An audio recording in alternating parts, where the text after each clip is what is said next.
Pareço morena.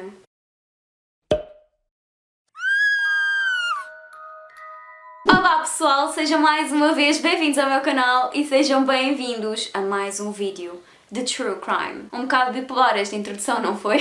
Sim, não estamos no nosso cenário habitual da crime scene, mas é porque eu não o posso carregar por transportes públicos e como vocês já podem ter percebido, caso vocês já me conheçam, sendo que eu sou algarvia, estou em casa. Como eu vos estava a dizer, no vídeo de hoje o tópico vai ser True Crime, o que quer dizer que eu vou falar sobre coisas muito sérias. Falo sempre. Hoje eu vou falar sobre os dois casos que originaram um musical da Broadway, conhecido como Chicago. Caso vocês ainda não tenham visto o musical, podem continuar a ver o vídeo. Eu vou resumir um bocadinho o filme sem dar spoilers. Para começar, caso não conheçam o musical, por acaso é um dos meus favoritos. Apesar de eu gostar muito do Fantasma da Ópera, o Fantasma da Ópera nunca vai ser superado. Eu acho que é o musical. Basicamente, duas mulheres, Roxy Hart e Velma Kelly, acabam por dar cabo dos homens com quem elas estão.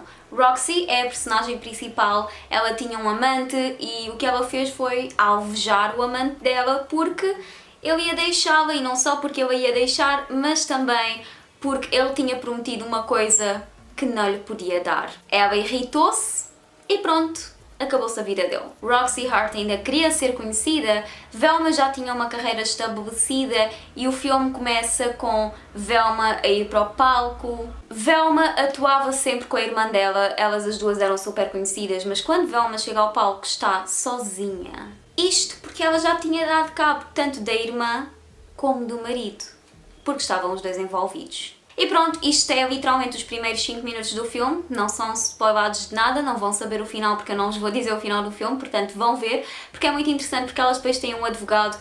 Pessoalmente eu gosto muito dos 3 atores principais. A história real passa-se nos anos 20 e eu tenho a sensação de que o musical também, porque é muito baseado na história real. Existe uma mulher chamada Bella. Sim, ela chama-se Bella, eu não sei dizer isto bem, mas o nome é bastante apropriado porque ela era considerada uma mulher muito bonita. Portanto, Bella, eu sou tão engraçada, eu sei, não precisam de dizer. Ela era casada com um mecânico, portanto era um trabalho que não era muito bem pago e ela tinha o sonho de estar também no mundo do jazz. Isto também se confirma no filme. Ela sempre teve uma vida muito simples, ok, já com os pais tinha sido. Ela não era propriamente uma mulher rica antes de se ter casado. Este já era o segundo casamento dela e portanto foi com este mecânico, porém as coisas não correram propriamente como ela estava à espera porque ele não tinha assim um bom desempenho na cama. Pronto, acontece. E portanto ela estava a começar a ficar muito aborrecida e começou a envolver-se com outros homens. O que se sabe é que ela tinha na altura um amante chamado Harry e eles estavam na marmelada lá no quarto dela, onde ela dormia com o marido já agora. O marido estava no trabalho a ser mecânico, na garagem, a arranjar carros, etc. Enfim, coitado. E ela estava, pronto, na vidinha dela, a meter-lhe os palitos. E desculpem, eu sei que isto é um caso real, mas é que eu penso no musical e eu, pronto, enfim, não consigo ser séria neste vídeo.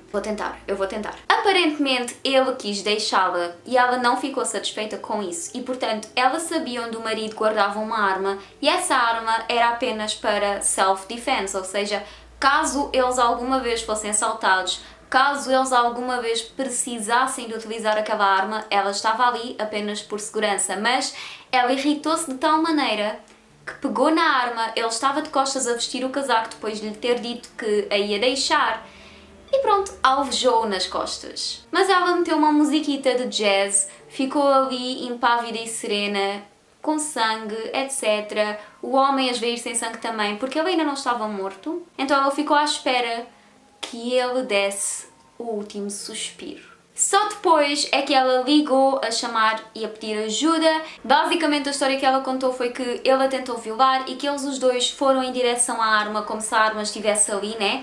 E portanto ela pegou primeiro na arma e ela conseguiu alvejá-lo, mas ele estava de costas, então como é que ele tentou pegar na arma sendo que estava de costas a vestir o casaco? Quando o marido chegou, ela contou-lhe esta mesma história e foi por isso que ele a protegeu imenso. Ele gastou todo o dinheiro dele, todas as poupanças, tudo o que ele tinha para arranjar um bom advogado à mulher. Quando a mulher foi para a prisão, ou seja, quando Bella foi para a prisão, ela conheceu outra mulher. E é agora que entramos na história de Velma Kelly, a outra mulher que também é uma das principais no filme e que pessoalmente eu gosto muito mais da Velma do que da Roxy. Velma é uma mulher muito segura, é super confiante, nota-se pelas músicas, pela presença dela, mesmo na prisão.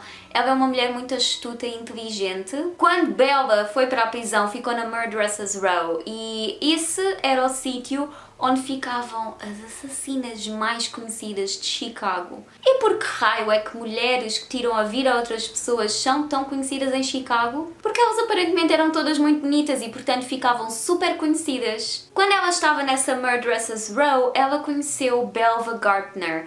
E Belva foi quem deu vida mais tarde a Velma Kelly, como eu vos estava a dizer. Mas elas não se conheciam previamente, ou seja, na história real elas apenas se conheceram na prisão. A história de Belva é um bocadinho diferente da história de Velma Kelly, porque, como eu vos disse, Velma Kelly acabou por tirar a vida à própria irmã e ao marido, enquanto que Belva, que era uma cantora de cabaré, ela era muito conhecida e foi por isso que ela acabou por ir para a Murderess's Row com Bella. Ela alvejou o namorado dela, que não era propriamente namorado porque não era propriamente oficial, mas porque ele era casado, ou seja, eles estavam juntos, neste caso era ela a amante, e quando ele disse que ia deixar porque ele estava casado e tinha uma mulher, ela irritou-se e a alvejou no carro dela. Quando encontraram, ele estava no carro e como o carro era dela, eles obviamente conseguiram chegar e quando ela estava em casa estava simplesmente cheia de sangue e não negou nada. Na defesa, e foi por isso que ela foi inocente,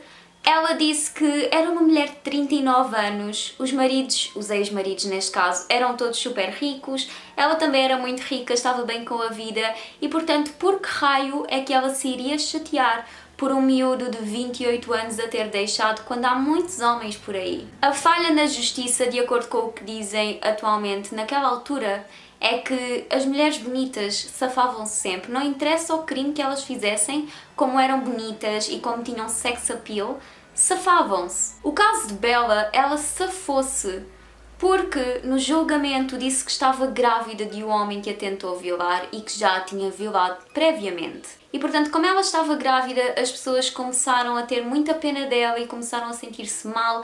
Como eu vos disse, ela era muito conhecida nos jornais, nos mídia.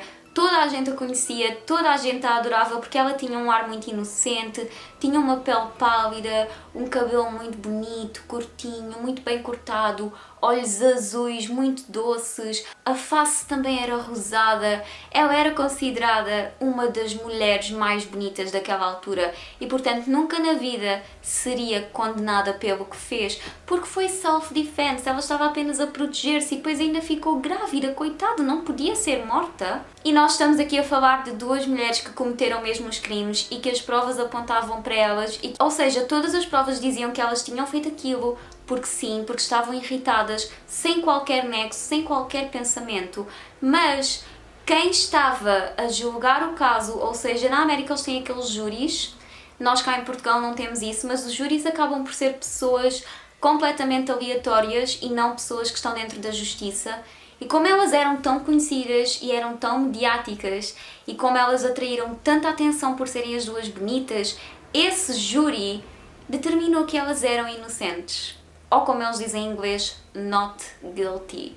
Outro ponto interessante é que elas tinham um género de rivalidade dentro da prisão porque elas partilhavam o mesmo advogado. No entanto, na vida real, elas tinham as duas advogados completamente diferentes e esses dois advogados acabaram por originar o advogado que nós vemos tanto no filme como nos musicais. E ambos os advogados nunca tinham perdido um caso e, portanto, continuaram sem perder porque as mulheres que eles defendiam eram sempre as mulheres do Murderess's Row, ou seja, mulheres com casos muito mediáticos e mulheres muito conhecidas. Outra coisa que eu vos ia dizer é que elas tinham aparentemente muita rivalidade, isto no filme e no musical, porque lá está, partilhavam o mesmo advogado, mas na vida real elas tinham um género de canto de beleza onde elas preparavam mulheres tanto em termos de roupa, como maquilhagem e penteado para os julgamentos. Portanto, elas lucravam dentro da prisão a tentar ensinar as mulheres a como parecerem mais inocentes, elegantes, compostas